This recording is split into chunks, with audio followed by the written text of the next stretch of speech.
this is Ellington Darden speaking for Nautilus Sports Medical Industries. In the studio today is Miss Mary Pluth. Now, Mary, we've got some of our instructional tapes going on in the background, and before we were talking about body fat. Now, you have several more questions. What are they now? Well, I've always noticed that it always seems that women have a more difficult time maintaining a certain body weight and keeping a lower level of body fat than men do. What's the difference? Well, women do have probably twice as much body fat as men do, and it's primarily related to hormones. Estrogen, progesterone, and the other female hormones contribute to the body's storing of fat. And in the female, it's primarily stored around the upper thighs and the hip area.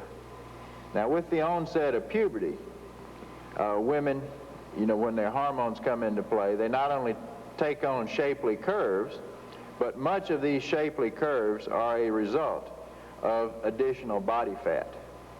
So most exercise physiology people think that body fat around the female hips and thighs is primarily related to motherhood. It is a means of protecting the unborn fetus. It's a genetic, pre-genetic determined factor? That women traditionally over 1 million years have evolved to store more fat on their bodies than men do. Now, there's several more important factors that come into play also. Women tend to store fat, like I said, around the hips, around the upper thighs, and more so on the back side than the front of the body. Men, on the other hand, store it under the navel on the front. The pot belly is traditionally a male trait.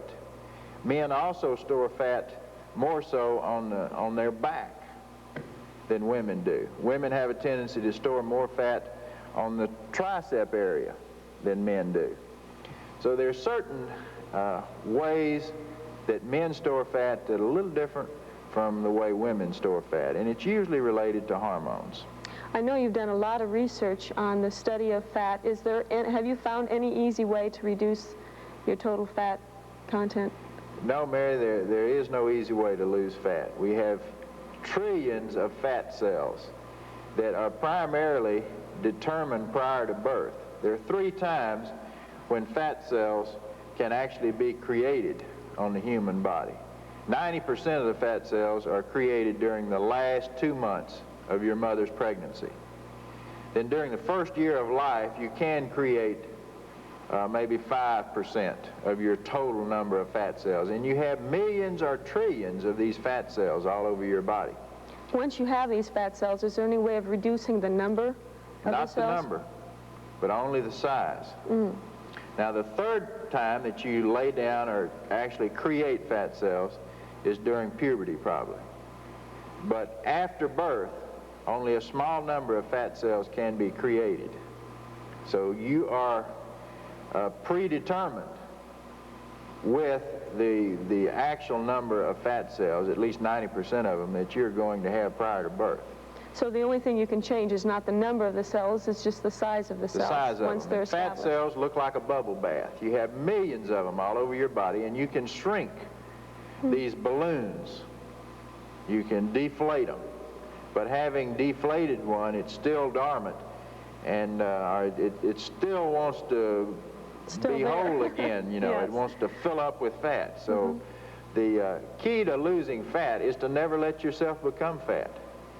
You know, be on a well-balanced diet, never exceed your total caloric intake.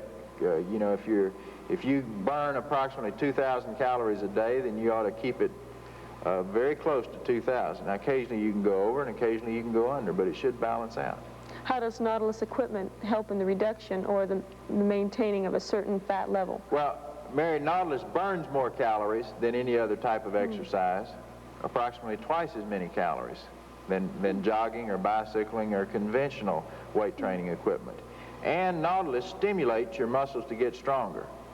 And we know that muscles are the primary way that the body burns calories, by muscles working and contracting and stretching. So if you have more muscle on your body, you're going to burn more calories under work conditions, under resting conditions. So to summarize what we've said now, Mary, Nautilus is the best way to eliminate fat from the body. So it's a combination, however, of proper diet and proper exercise. But Nautilus does go a long way in the direction of creating calorie burn-off during exercise and stimulating the muscles to get stronger, which results in more calorie burn-off as well.